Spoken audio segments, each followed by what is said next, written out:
Texas. The issue is... I'm Rudy Koski in Austin.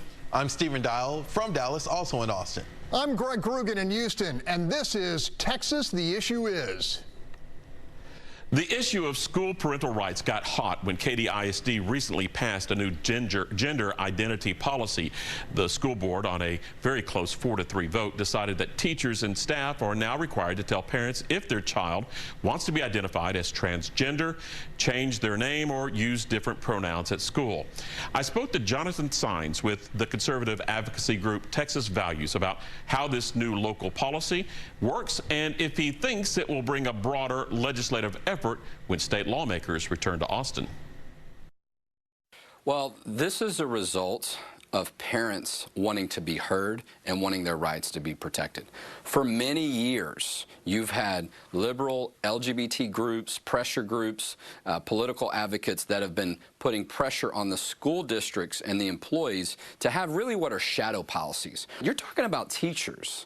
Their role is not to be in some type of mental health circumstance. I mean, they have school counselors and other people to do those things. And so it's just more evidence that many teachers have transformed themselves into political advocates. They're involved in indoctrination, and they don't respect parental rights. I think that puts kids at risk. Speaking of at risk, there are concerns. The pushback on this is that this will lead to domestic child abuse, that the kids, once they're outed by their teacher to their parents, they're going to get hurt. Do you buy that? Well, first of all, the students are, if they're involved in these things, they're talking about them to other people. You know, we've had reports to us where parents have called the school district, and when they call and talk to a school administrator, they refer to the child by one name or one pronoun, but everybody else, they refer to them differently at the school. So you've got this thing going on where they're not being honest. But do you buy the argument that this will lead to child abuse? Well, we care about all kids. Okay, so the well-being and the health and safety of children is very important to us. You have mental health providers that are involved in that. You've got school counselors. It's not necessary to lie to parents, to have kids keep secret from parents in order to address mental health issues. If anything, that pushes it more into the shadows anyway.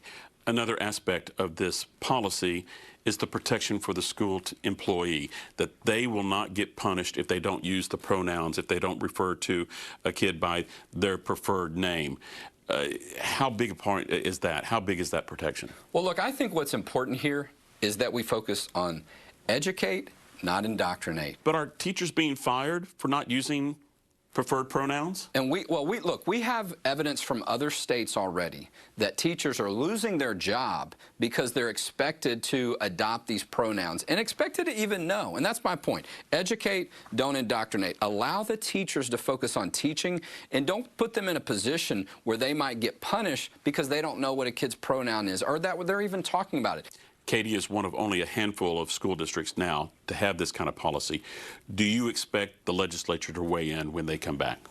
Well, look, I mean, there's talk that there's going to be a special session in October focused on education, focused on school choice. And so you might see an opportunity where this is dealt with by the legislature. It's been brought up before, and they have, for whatever reason, decided not to do anything. And I think that's allowed there to be, the situation where school districts are like, well, can we do this? Can we not do this? And sort of making these things up on their own. And I do think it's a growing trend. You've got Carroll ISD in the Dallas-Fort Worth area, Keller ISD, Grapevine, Colleyville. Now you've got Katy ISD moving back. The pendulum is swinging back, and it's swinging back in the name of parental rights. And another parental right issue, it deals with library books and what's appropriate, what's not. New law goes in effect in September. Friday. How do you expect school districts to handle this new law? Do you expect some pushback? Well, look, there's only one thing for school districts to do on these new laws that protect kids from sexually explicit books. They only have one option. They have to follow the law. As a matter of fact, we sent a letter out to all 1,200 school districts just to remind them of where the law stands in the September 1st effective date. But we know there might be some school districts that will try to avoid it. But, look, if you're a school district and you ignore state law, you're going to find yourself on a lawsuit, and you're not going to have any help from the Attorney General's office or any state government. You're going to be out there on your own, and you could end up in a position where you personally have to pay money out of your pocket when you lose.